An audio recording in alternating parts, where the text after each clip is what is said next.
जो आंखें हैं बोला ऐसी हैं कि जैसे पीले दांत यहाँ से हैं, जैसे यहाँ से लेकर जैसे जहाँ नदी है नीचे। तो हम एक तुच्छ मनुष्य इस कलयुग में कर लेंगे दर्शन? कोई नाग कन्या कोई देव, मतलब ये त्रिदेवों में से मुझे कोई नहीं बांध सकता। ये उग्र शक्ति है एक।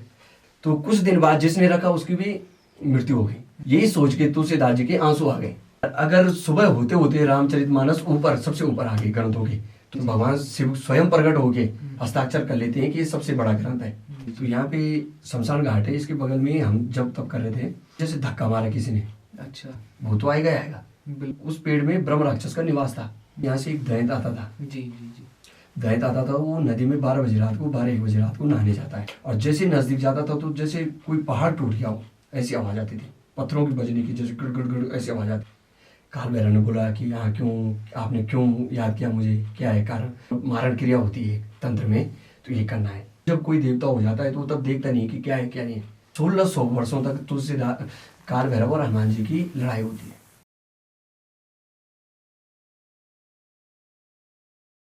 तो नमस्कार दोस्तों, जय श्री सीताराम। स्वागत है आपका एक बेहतरीन पॉडकास्ट के अंदर, जिसमें हम जानेंगे उत्तराखंड की दैविक शक्तियों के बारे में जो पर नेचुरल हैं। तो आज हमारे साथ है हमारे गेस्ट श्री रामानुज महाराज जी। और महाराज जी हनुमान जी के उपासक हैं और कई देश विदेशों से, कई जगह से इनके पास लोग अपनी समस्याएं लेकर आते हैं। तो महाराज जी, हम आपके बारे में जानना चाहेंगे। जय श्री राम सभी भक्तों को। मेरा नाम सतीश रतूड़ी है और हनुमान जी यहाँ बाल रूप में विराजमान है, पाटा गांव में, टिहरी डिस्ट्रिक्ट के। और यहाँ पे लोग दूर दूर से आते हैं और लिख के, हनुमान जी की टोली विराजमान है यहाँ, पालकी भी बोल सकते हो आप। और लिख के भक्तों को उनके कष्ट का निवारण बताती है। तो महाराज जी, हनुमान जी डोली स्वरूप में कैसे विराजमान हुए? देखिए, इसमें हनुमान जी तो बाल रूप में विराजमान है। यहाँ मेहंदीपुर राजस्थान सभी भक्त जानते हैं।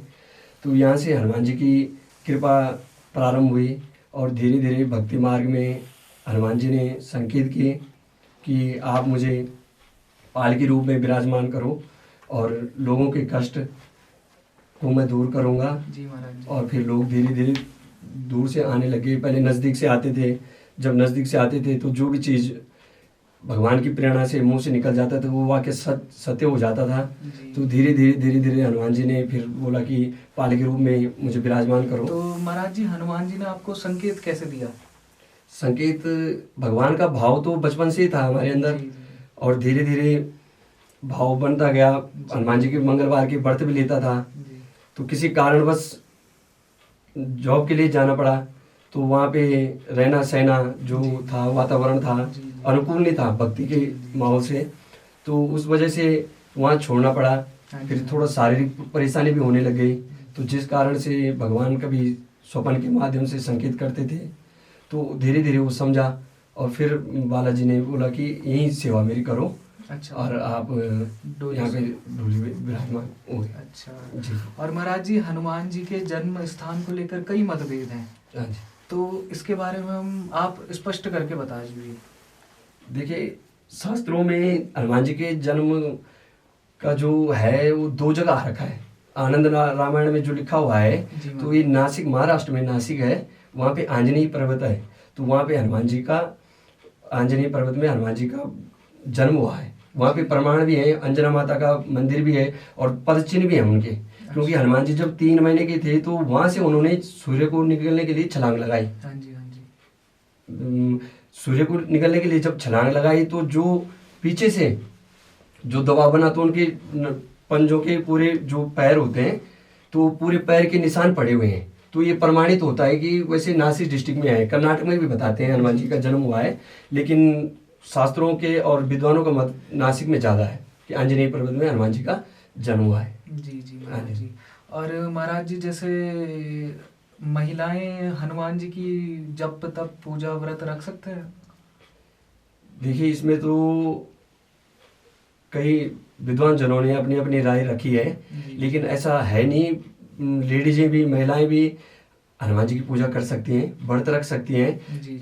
लेडीजों के लिए थोड़ा नीति नियम है कि जब अशुद्ध अवस्था में रहती हैं तो उस कारण उसमें वो पूजा नहीं कर सकती, या उन्हें व्रत नहीं रख सकते, लेकिन हनुमान जी की पूजा कर सकते हैं लेडीज में।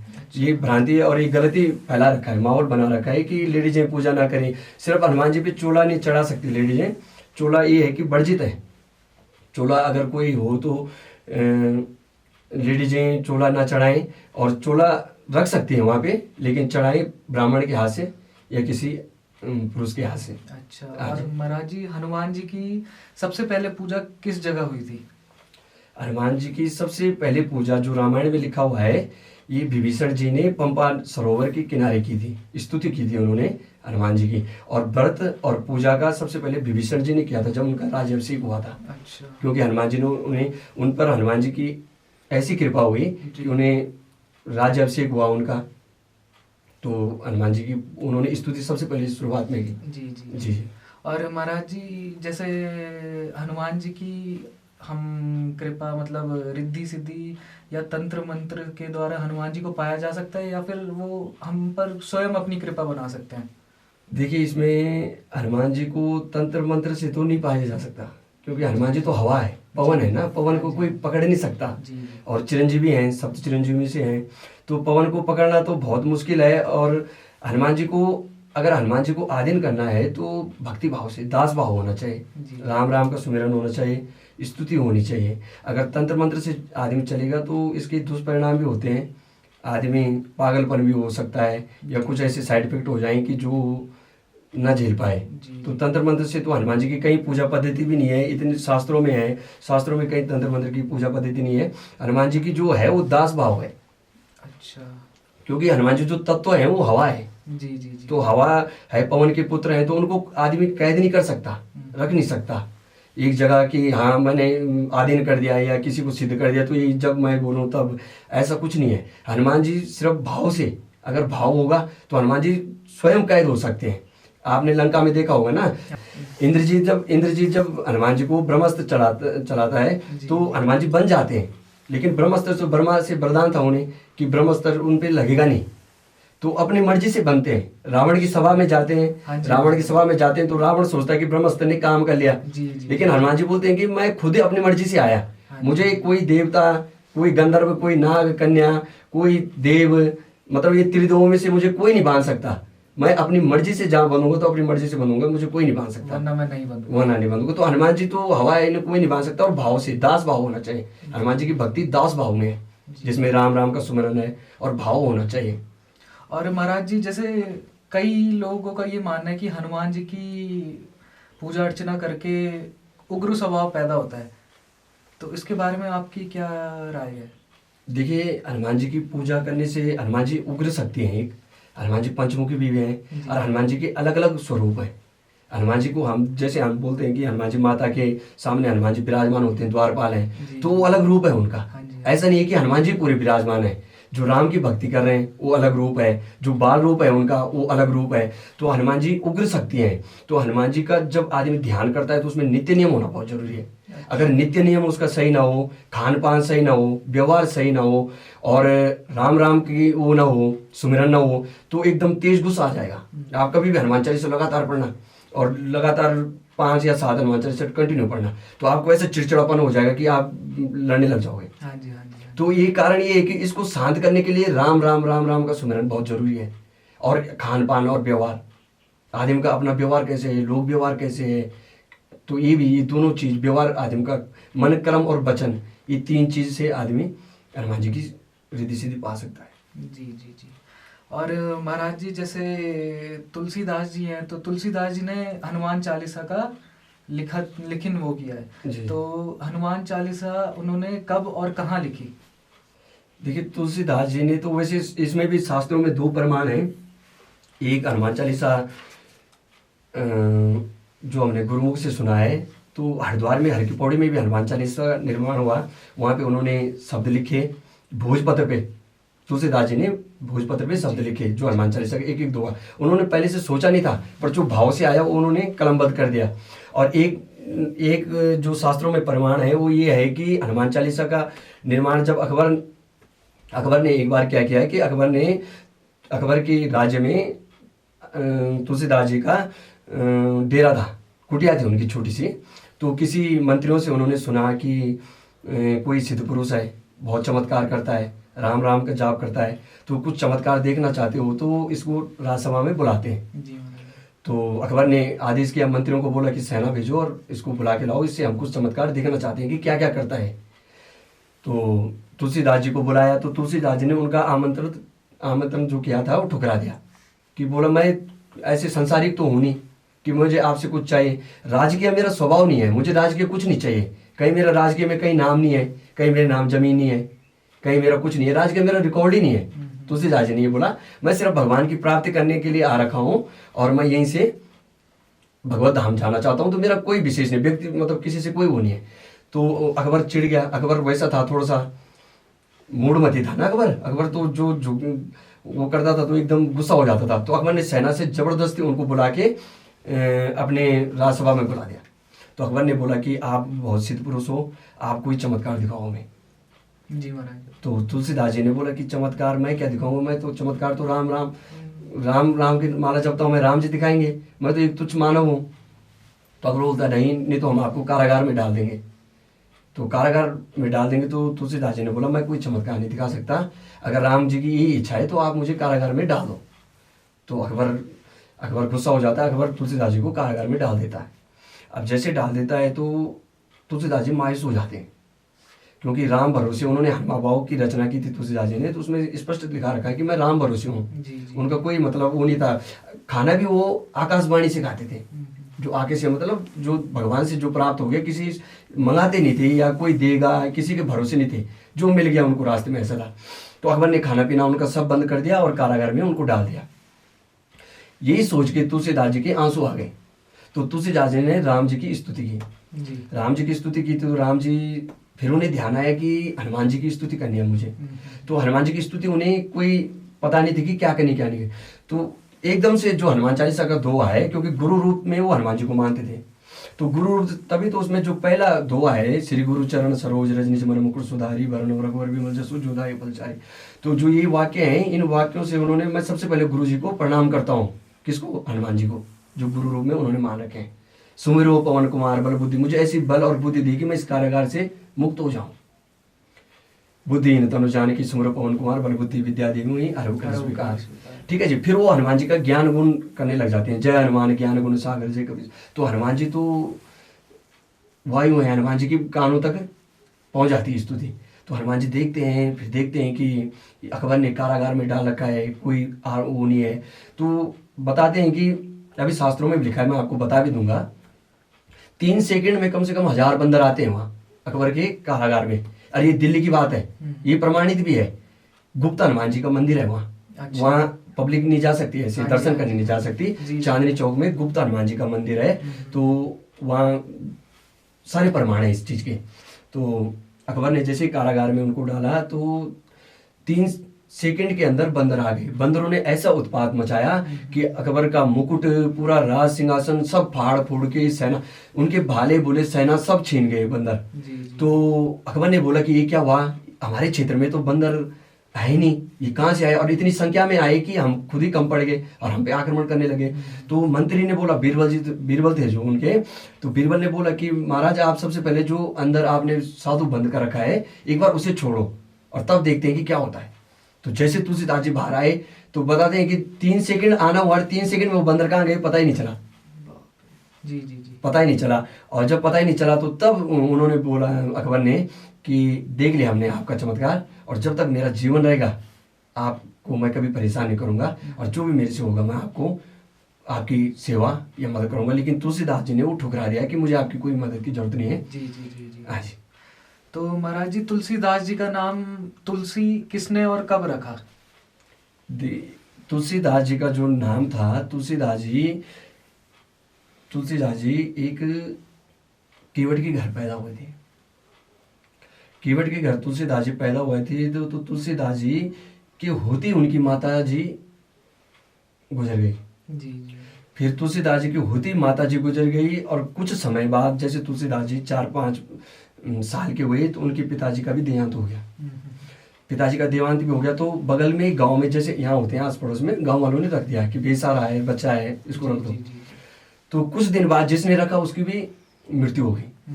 तो गांव में ये भ्रांति फैल गई कि अपशगुन है, ये बालक अपशगुन है, इसको गांव से देश निकाला करो, इसका गांव से निकाल दो इसको।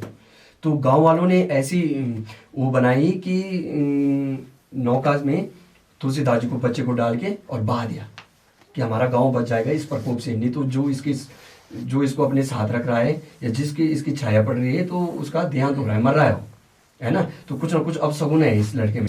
तुलसीदास जी वाल्मीकि के अवतार है।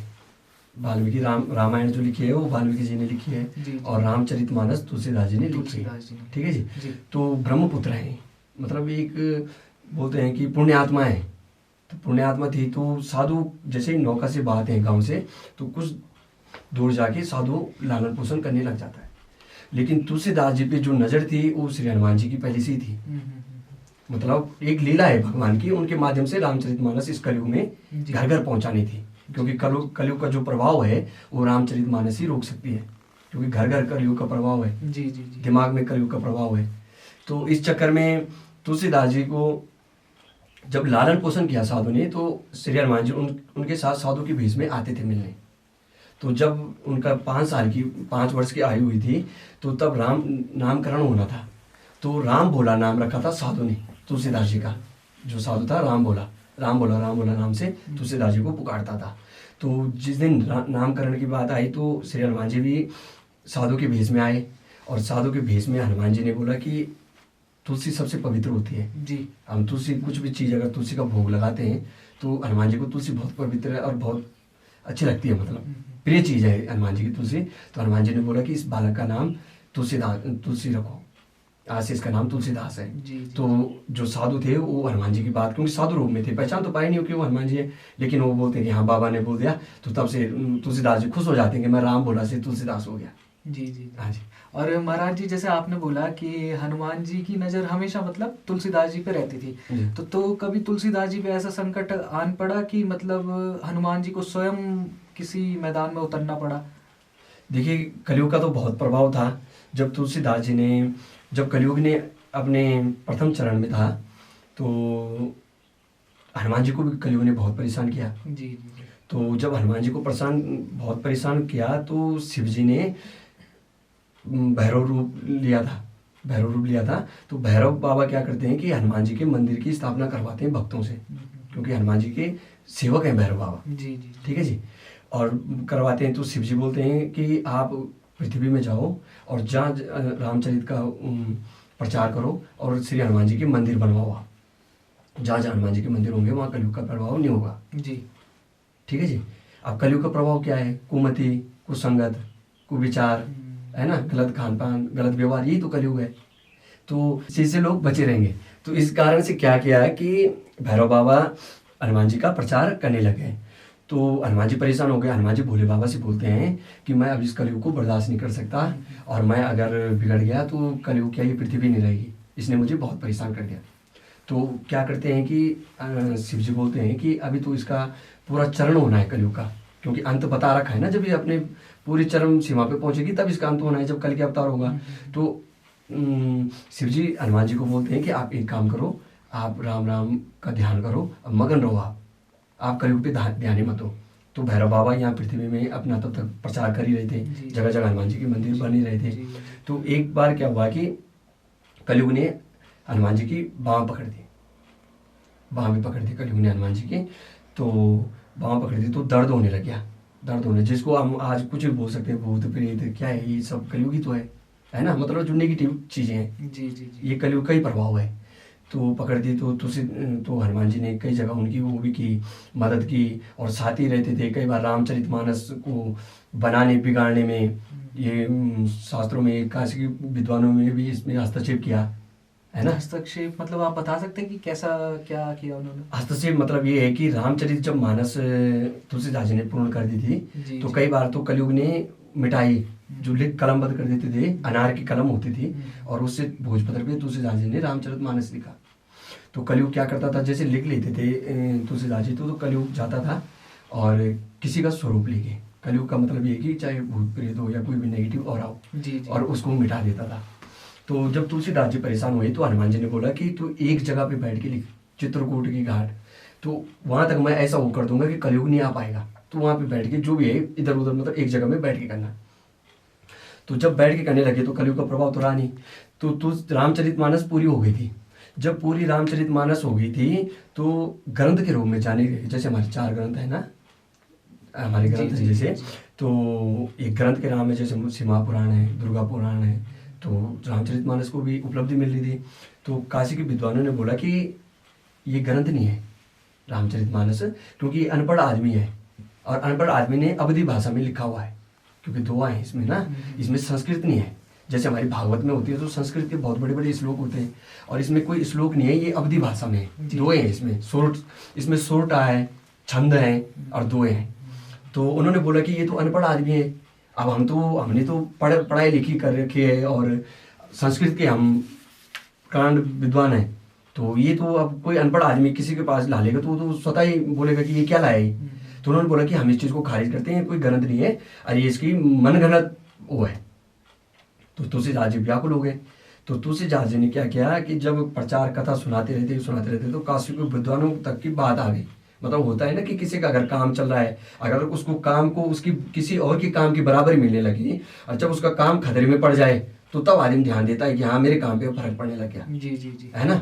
तो ऐसे ही मतलब उनके कामों पे जब फर्क पड़ने लग गया कि रामचरितमानस अवधि में लिखी हुई है, ऐसे कैसे हो सकता है।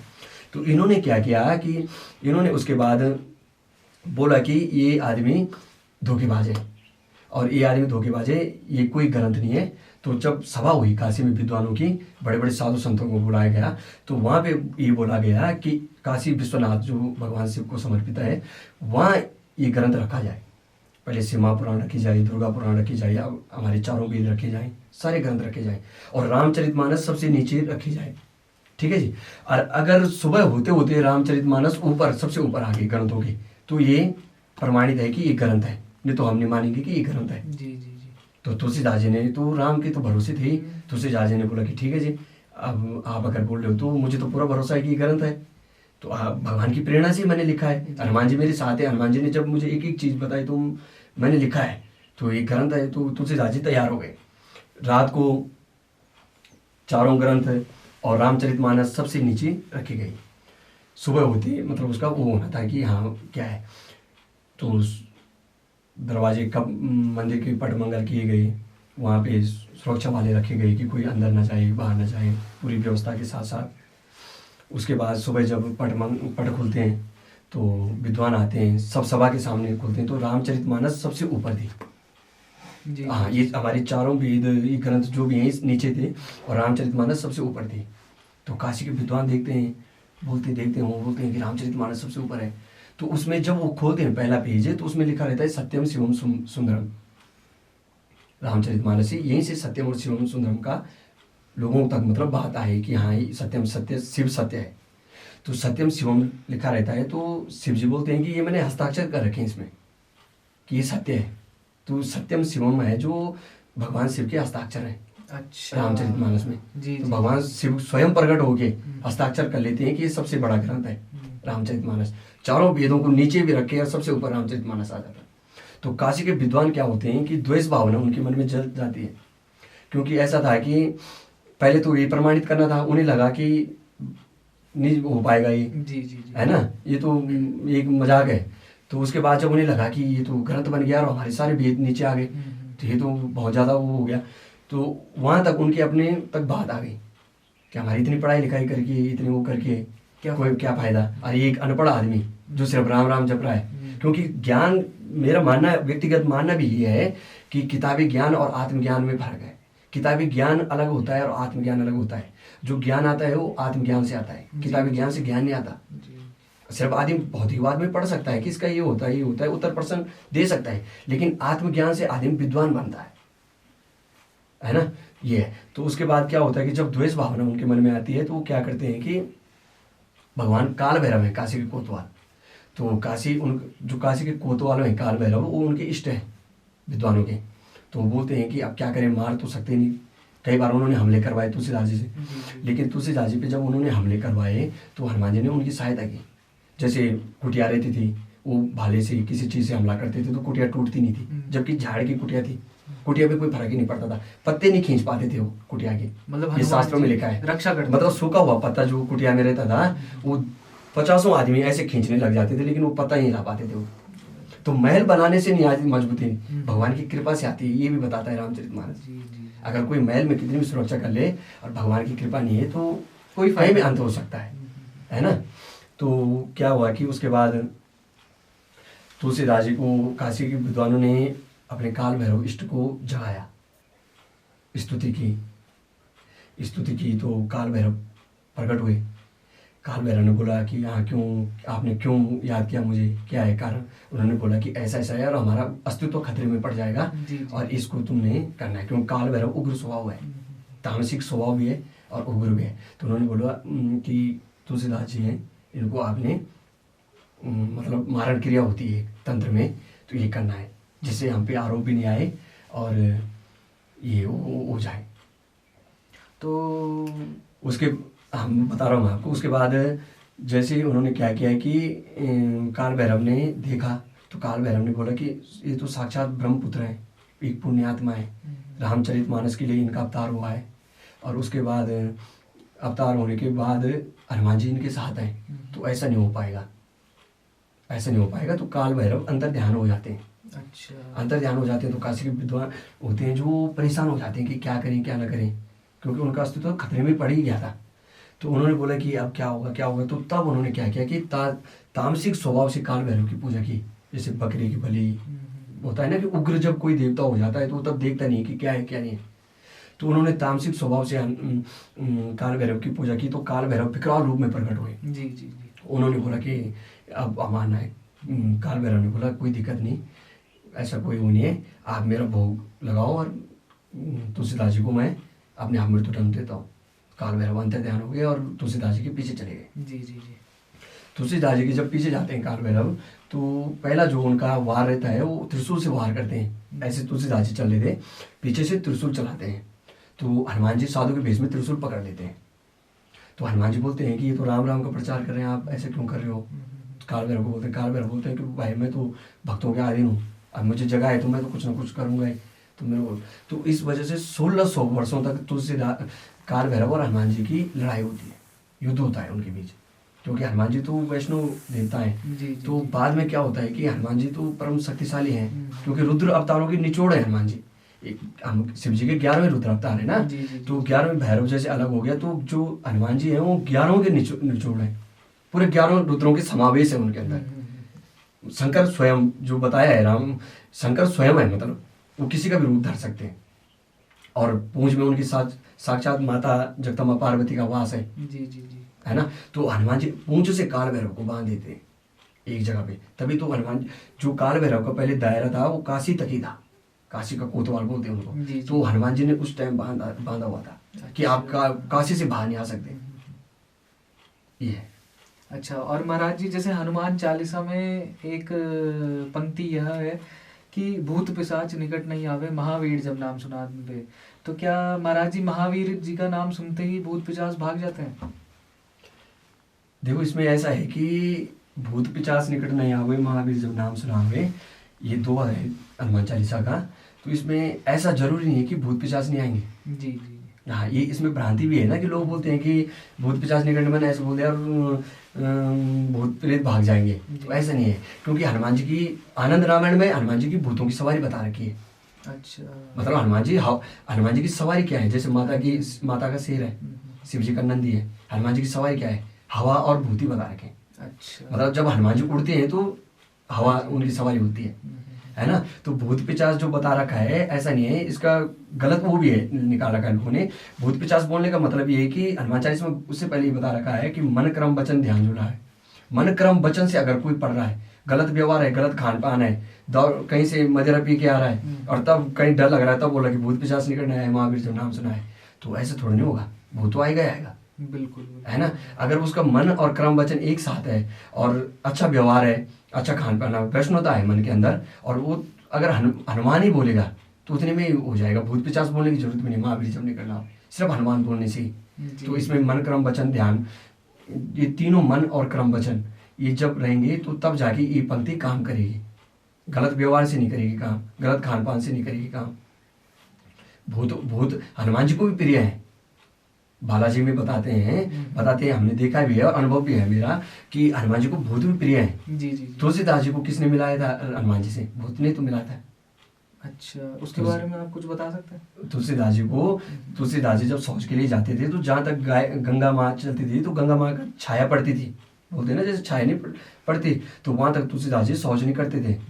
तो तुलसीदास जी जब शौच नहीं करते तो दूर जाते थे, तो जहाँ पे जब शौच का जो पानी बच जाता था वो तुलसीदास जी एक पेड़ में डाल देते थे। अच्छा। अब पेड़ में डालते रहते थे कई सालों बाद उस पेड़ में ब्रह्म राक्षस का निवास था। जी। तो ब्रह्म राक्षस उस पानी से तृप्त होने लग गया, क्योंकि भूत प्रेत क्या है?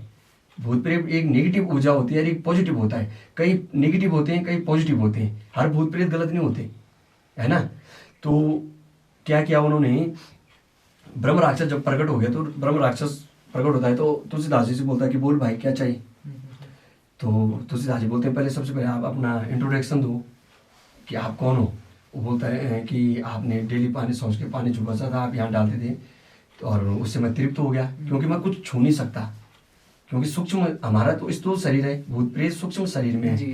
तो देख रहे हैं कुछ भी पर खा नहीं सकते, क्योंकि भगवान ने उनको ऐसी योनि दे दी कि वो खा नहीं सकते। सब कुछ देख रहे हैं, वो फल देख रहे हैं, सब्जी देख रहे हैं, फसल देख रहे हैं, पानी देख रहे हैं, लेकिन जब तक वो किसी इंसान के शरीर में प्रवेश नहीं करेंगे तो उनकी तृप्ति नहीं होगी। जी जी। क्योंकि स्थूल शरीर में हो, हमारे सूक्ष्म शरीर से तो हम अभी इसको उठा देंगे, अभी कुछ भी कर सकते हैं ना।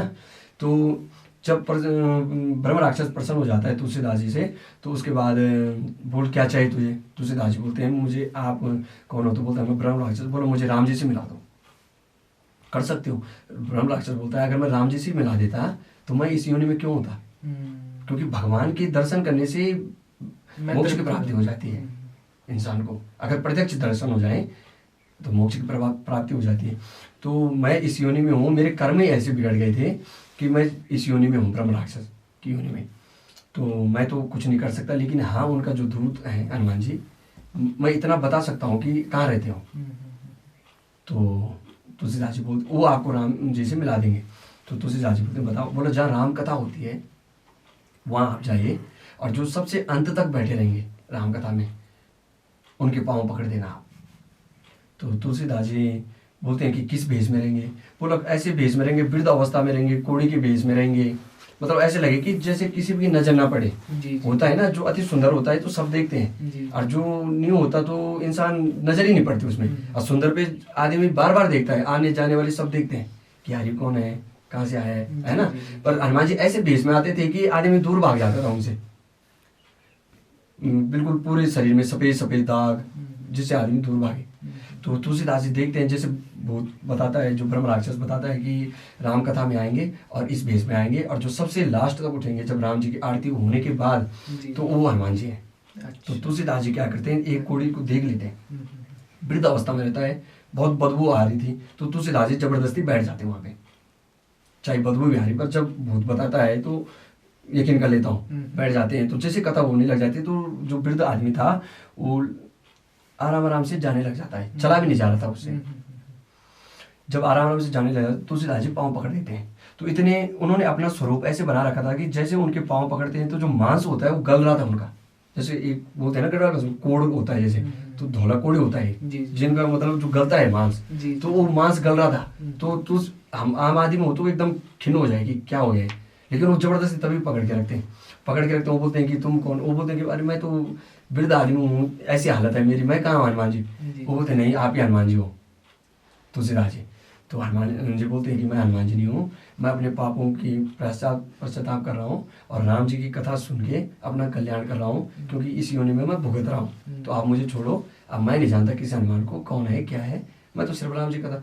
तुलसीदास जी हट कर देते हैं कि नहीं आप ही हो। तो बताते हैं कि 3 किलोमीटर तक घसीट के ले जाते हैं हनुमान जी, मतलब जैसे पाँव पे ऐसे। तुलसीदास जी छोड़ते नहीं है। अच्छा। हाँ जी, तुलसीदास जी छोड़ते नहीं है। 3 किलोमीटर तक घसीट के ले जाते हैं। तो हनुमान जी को दया आ जाती है, क्योंकि तुलसीदास जी के पूरे खून आने लग जाता है कोहनी से, जब चलते हैं ना तो कोहनी से खून आने लग जाता है। तो तब हनुमान जी बोलते हैं कि आप एक काम करो, मैं हनुमान जी से मिलाऊंगा आपको, आप चित्रकूट में जाओ और पहले तपस्या करो, क्योंकि आपका शरीर अभी उस लायक नहीं है कि आप हनुमान जी के दर्शन कर पाओ। बताते हैं ना कि अगर हम एकदम भगवान ने प्रत्यक्ष दर्शन दे दिए तो हम पागल हो जाएंगे, जल जाएंगे हम। आदमी बोलता है कि भगवान क्यों नहीं दिखाई देता हमें, क्योंकि हमारा इतना तेज नहीं है और नहीं है हमारा कि हम संभाल पाए, आंखों की रोशनी चल जाएगी, पागल हो जाएगा आदमी, कोमा में चले जाएगा। तो भगवान को संभालने के लिए वो तप और वो और चाहिए शरीर में। जी जी जी। तो जब तुलसीदास जी 12 साल तक तपस्या करते हैं चित्रकूट में, तब हनुमान जी जंगल में उन्हें वो दिखाते हैं, अपना रूप दिखाते हैं, मतलब सौम्य रूप, जैसे साधु के भेष में, बोलते हैं कि मैं हनुमान जी हूँ। फिर तुलसीदास जी बोलते हैं कि नहीं, मुझे ऐसा रूप दिखाओ अपना जो आपने समुद्र में छलांग लगाने से पहले कपियों को दिखाया था। जब लंका में जाते हैं हनुमान जी, तो जो आपने जामन जी ने जब बोला था आपको, तो आपने जो समुद्र किनारे दिखाया था वो रूप दिखाओ आप। हनुमान जी बोलते हैं वो रूप नहीं दिखा पाओगे आप, त्रेता में और तो कलयुग में फर्क है। तो तुलसीदास जी जिद करने लग जाते हैं, नहीं मुझे देखना है, मुझे देखना है। तो एक सेकंड भी नहीं था, एक सेकंड के लिए सिर्फ विराट रूप लेते हैं हनुमान जी, तुलसीदास जी मूर्छित हो जाते हैं। अच्छा। तो भगवान के कोई ऐसे प्रत्यक्ष दर्शन नहीं कर, मतलब जो दिव्य शक्ति होने के बावजूद भी, मतलब ब्रह्मा के पुत्र हैं, जी जी जी। वाल्मीकि जी हैं, फिर तुलसीदास के रूप में आए, वो दर्शन नहीं कर पा रहे हैं। तो हम एक तुच्छ मनुष्य इस कलयुग में कर लेंगे दर्शन? नहीं। है ना? हाँ जी। देखो आप, क्योंकि उनका बैकग्राउंड भी देखो, पुण्य आत्मा है पहले से ही, मतलब परिपूर्ण है, तो वो दर्शन नहीं कर पा रहे हैं जो देव होने के, क्योंकि तुलसीदास भी एक देव रूप है। जी जी जी। ब्रह्मा के पुत्र हैं तो देव है, तो वो दर्शन नहीं कर पा रहे हैं, तो हम कैसे कर देंगे? तो तब हनुमान जी जैसे ही दिखाते हैं तो तुलसीदास जी मूर्छित हो जाते हैं। तो तब बोलते कि क्या देखा तूने? तो विनय पत्रिका में वर्णन किया तुलसीदास जी ने, जो उनके दिमाग में थोड़ा सा रहा संज्ञान में कि हाँ भाई मैंने देखा। तो विनय पत्रिका है, तुलसीदास जी ने विनय पत्रिका लिखी, गीता प्रेस में है विनय पत्रिका। तो उसमें लिखा उन्होंने कि पिंग नयन, उन्होंने पूरा वर्णन कर रखा है, पिंग नयन ब्रुकुटी कराल कराल, मतलब हनुमान जी की जो आंखें हैं बोला ऐसी हैं कि जैसे पीले दांत यहाँ से, जैसे यहाँ से लेकर जैसे जहाँ नदी है नीचे, इतने बड़े बड़े दांत हैं। उन्होंने बोला इतने तो मैंने उस ब्रह्म राक्षस को नहीं देखा जितना बड़ा राक्षस ही है। तो भगवान को देखना भी बहुत कठिन है ना? तो जब वर्णन करते हो हनुमान बाग में, तो उसमें एक एक चीज है, बाल उनके ऐसे जैसे सोने के, बिल्कुल स्वर्ण का कोई पर्वत खड़ा हो गया हो। मुझे ऐसे ही लगा, मैंने दांत और आंखें और बाल देखे बोला, और मुझे कुछ नहीं दिखाई दिया। बाल ऐसे दिखे जैसे सोने की लहर, जैसे हरी घास लहर खाती है ना, तो जैसे जैसे कोई सोने की लताएं ये लहर खा रही है, और दांत देखे बोला मैंने आपके, आंखें देखी पीले। तो उतने में बेहोश हो गए तुलसीदास जी। जी जी जी। हाँ जी। और महाराज जी, भूत किसी पे कैसे लग सकता है और किस हद तक अपने वश में कर सकता है? देखो भूत प्रेत तो एक तो क्या है कि भूत प्रेत में जो ये नेगेटिव ऊर्जाएं हैं, ये संचार तो पृथ्वी में हर जगह है, हमारे शास्त्रों में वर्णित है, हम अनुभव भी करते हैं, बचपन से सुनते भी आ रहे हैं, ये हर जगह है। तो ये क्या है कि जैसे इंसान अशुद्ध शरीर का सबसे बड़ा वो है इसमें महत्व। अगर किसी का शरीर अशुद्ध है, क्योंकि 9 छिद्र होते हैं हमारे शरीर के, 9 द्वार है हमारे, तो भूत प्रेत इन्हीं द्वारों से प्रवेश करते हैं। नाभि से नीचे जो भी हमारे छिद्र हैं, गंदी जगह में भूत प्रेत प्रवेश रहते हैं। कहीं पे आप मल मूत्र का त्याग कर रहे हो, वहां पे भूत प्रेत रहते हैं, समझ लो? जी महाराज जी। और भूत किसी पे कैसे लग सकता है और किस हद तक अपने वश में कर सकता है, और क्या आपकी कभी भूत से अनुभूति हुई है? देखो, जो इस संसार में, सृष्टि में जो ये नेगेटिव चीजें हैं, ये अशुद्ध अवस्था में रहना पसंद करती हैं। जी जी। जैसे किसी का अच्छा खान पान ना हो, उससे भी कुछ घरों की चाल भी होती है। किसी अशुद्ध जहाँ पे मलमूत्र का त्याग हो, यहाँ पे इनका निवास माना जाता है। अशुद्ध अवस्था, अशुद्ध जगह में इनका निवास माना जाता है। और बहुत अच्छा खान पान न होने के कारण, अच्छा ये खाने के कारण, ये हमारे मनुष्य शरीर में 9 छिद्र हैं, ये नाभि से जो नीचे जो भी छिद्र हैं, इनसे प्रवेश करते हैं। तो ये कहीं भी हद तक, मतलब इंसान को मन से प्रभावित करते हैं, मानसिक रूप से, किसी को शारीरिक रूप से, जैसा इफेक्ट करना चाहे। जी जी जी। हाँ, वो इंसान के ऑरे से प्रभाव पड़ता है कि कितना उसका क्या है, कितना, क्योंकि प्रत्येक इंसान में भगवान है। सिया राम में सब जगह जाने बताया है ना कि हर इंसान में नारायण है। तो ये कारण इसका यही है कि कितने तक वो इफेक्ट कर सकता है, कितना अशुद्ध है उसका शरीर। जितना अशुद्ध होगा तो ढंग से नचा भी देगा। हमने अपनी साधना काल में कोटेश्वर महादेव है, तीस डिस्ट्रिक्ट में आता कोटेश्वर महादेव। तो यहाँ पे शमशान घाट है, इसके बगल में हम जब तप कर रहे थे। तो जैसे जब तप कर रहे थे, और रात को होगी 11:30 बजे की बात, सर्दियों की बात है, पिछले साल 2024 की बात है। तो इसमें जैसे हम तप कर रहे थे, तो पीछे से जैसे खट खट खट खट खट की आवाज़ आई, और जो साधकी थे हमारे, वो भी साधकी थे, जब कर रहे थे, तो उन पे जैसे धक्का मारा किसी ने। अच्छा। तो वहाँ पे जंगली बेर होता है जो वहाँ पे गिर गए, तो इतनी दूर गिरे हो कि जहाँ तक हम मतलब देख आम आदमी नहीं जा सकता, तो कुछ कांटे भी चुभ गए। तो उसके बाद वो कुछ देर तक मतलब थोड़ा होश में नहीं रहे। जी जी जी। तो ये अनुभव है, जैसे कुछ चीज़ हमारी तरफ आई है और हवा का एक झोंका जैसे लगा, तो इतनी तेज लगा जैसे किसी ने, जैसे बोलते हैं कि जैसे किसी ने घोड़े ने लात मार दी हो। एक तो इंसान धक्का मारता है, इतनी दूर जाके गिरे हो कि काफ़ी हद तक मतलब वो हुआ। तो ये अनुभव भी है। फिर यहाँ हनुमान जी में, बालाजी में ये आते रहते हैं कोई किसी टाइम। अभी एक केस आया था तो वो लेडीज खुद ही बता रही थी, मैं हनुमान चालीसा का पाठ करती हूँ बोला, तो मेरे पन्ने खुद पलटते हैं बोला, मेरे पन्ने पलट जाते हैं बोला, और साक्षात उसे दिखाई देती थी। क्योंकि भूतनों में भी डाकनी सागनी भी है। जी जी जी जी। तो कोई महिला के रूप में वो लेडीज साफ दिखाई देती थी, हनुमान चालीसा भी नहीं पढ़ने देती थी, तो पेज पलट देती थी बोला। तो ये नेगेटिव चीज़ें, और अगर पॉजिटिव चीज़ें कुछ भी घर में हो रही हो तो उसमें विघ्न जरूर डालेंगे। तो ये है, इसका कारण ये नहीं कि हनुमान चालीसा कुछ कर नहीं पा रही, इसमें गलत भी वो चले जाता है। बोलने का मतलब जो पढ़ रहा है सब बात उसके ऊपर होती है। जो चीज़ें वो तो अपना काम करेगी। अब एक हमने बंदूक ले ली, वो अपना काम करेगी, पर किस जगह करना है क्या करना है वो चलाने वाले पे भी निर्भर होता है। तो ये तो शक्ति है, ये तो अपना काम करेगी, पर कैसे आप चला रहे हो, कैसे आप कर रहे हो।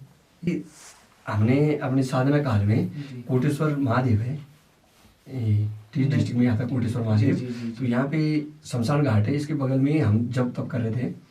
तो जैसे जब तब कर रहे थे और रात को वो भी 11:30 बजे की बात, सर्दियों की बात है, पिछले साल 2024 की बात है। तो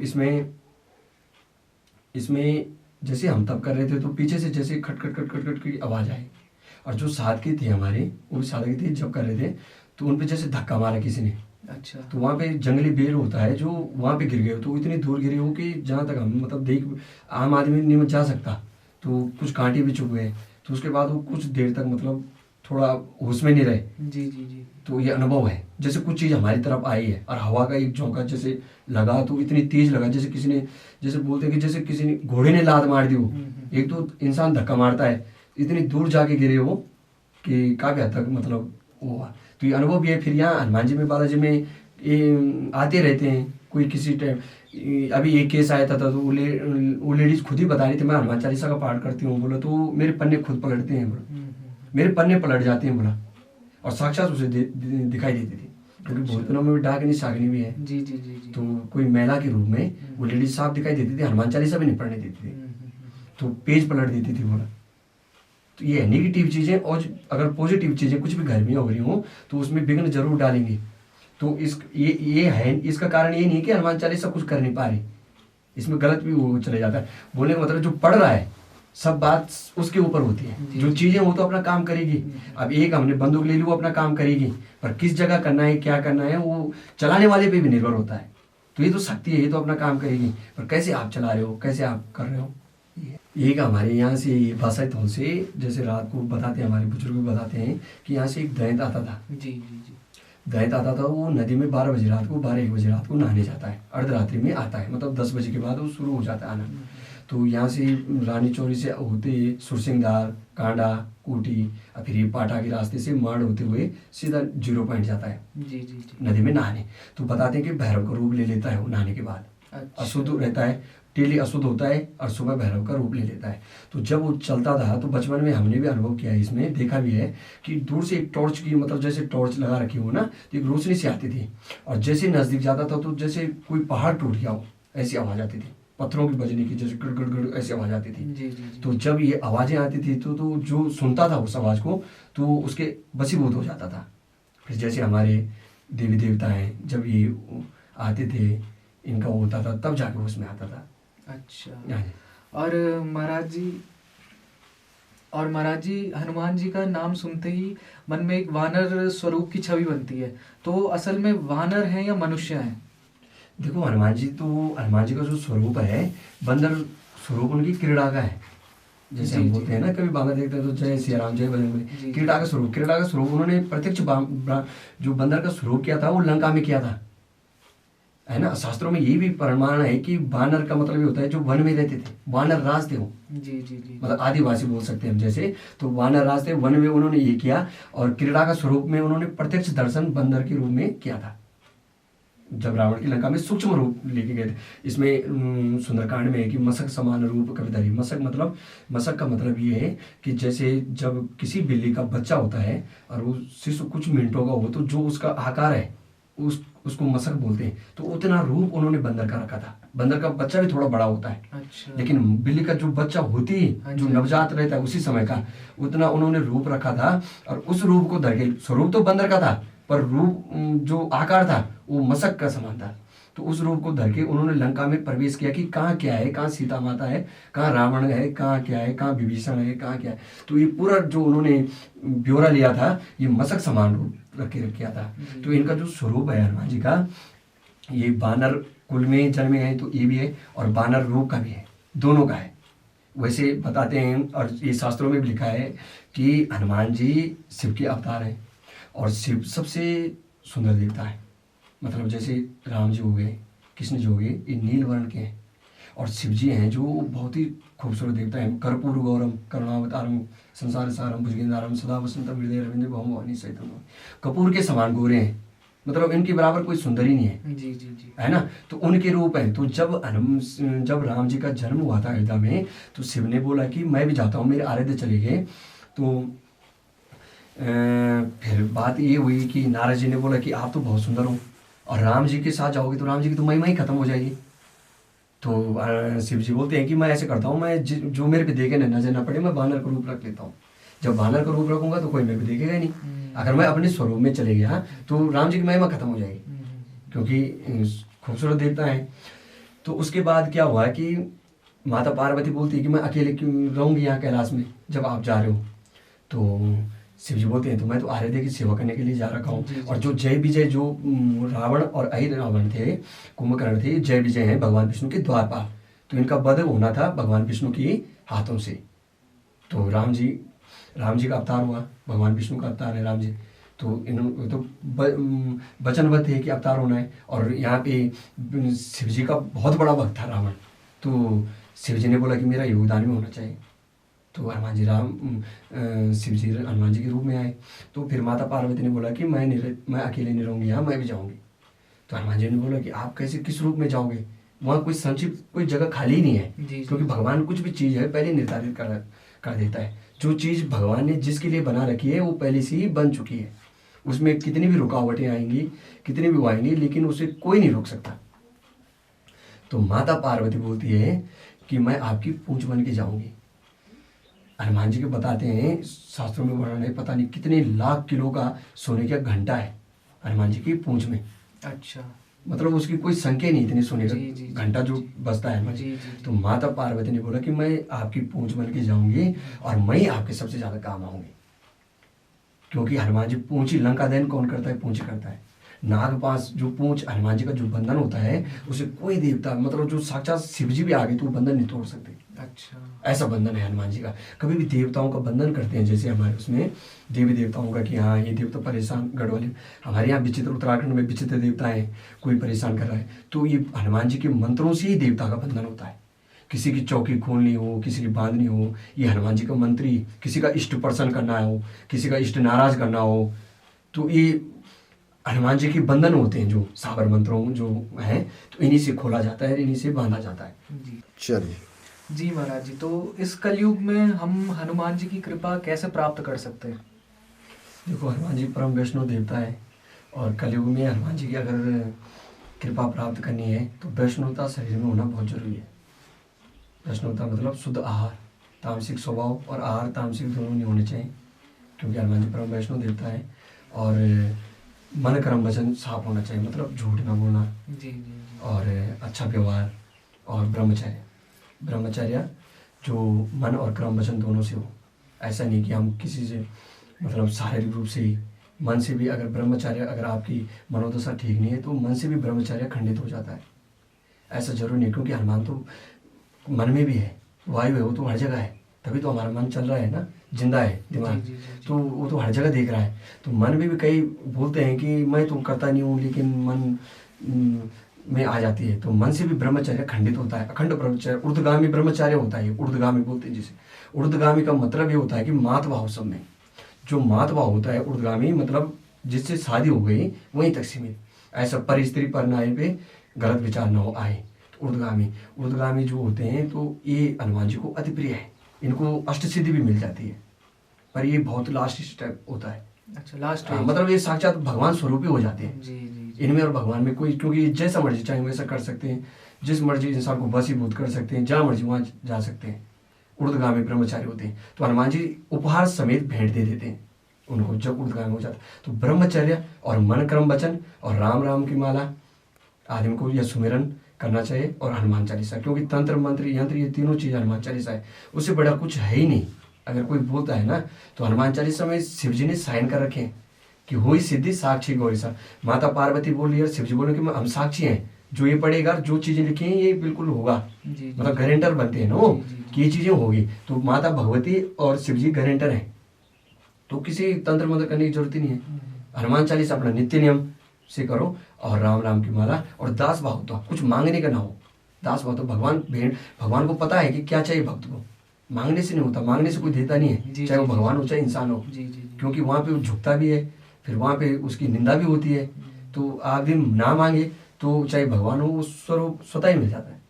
जी महाराज जी। और आजकल जैसे लोग मोटिवेशनल वीडियो बहुत देख रहे हैं, तो क्या ये मोटिवेट करने का दौर पहले से था या अभी है? देखो, ये मोटिवेशन जो मोटिवेट कर रहे हैं आजकल है, इसमें सबसे बड़ी बात तो ये है कि सबसे पहले मोटिवेट तो जामन जी ने किया जी। जामन जी सबसे बड़े मोटिवेटेड है। क्यों है? क्योंकि उन्होंने क्या किया कि उन्होंने हनुमान जी को मोटिवेट किया। जामन जी ने हनुमान जी जब लंका में जा रहे थे, जब शक्तियां भूल गए थे, तो सबसे पहले उन्होंने ही किया। उन्होंने बोला था, कवन सुख काज कठिन जग माई, जो नहीं हुई तात तुम पाए, राम काज तब लगे अवतारा सुने तो बहु पर्वताकार। उन्होंने ऐसा मोटिवेट किया हनुमान जी को कि हनुमान जी जो भूली हुई शक्ति थी उनकी बाल्यावस्था में, वो तुरंत उन्हें याद आ गई। तो सबसे बड़े मोटिवेट तो मेरी नज़र में जामन जी हैं, और गुरु भी हैं, वृद्ध जी चाहे ना हो। तो सबसे पहले तो मोटिवेट उन्होंने किया, वहीं से मेरे को लगता है कि आजकल लोग मोटिवेट कर रहे हैं। जी जी। हाँ जी। तो महाराज जी, मैं आपका बहुत बहुत धन्यवाद करना चाहूँगा कि आपने अपना अमूल्य समय हमारे लिए निकाला, और बहुत बहुत धन्यवाद है आपका। बहुत बहुत धन्यवाद।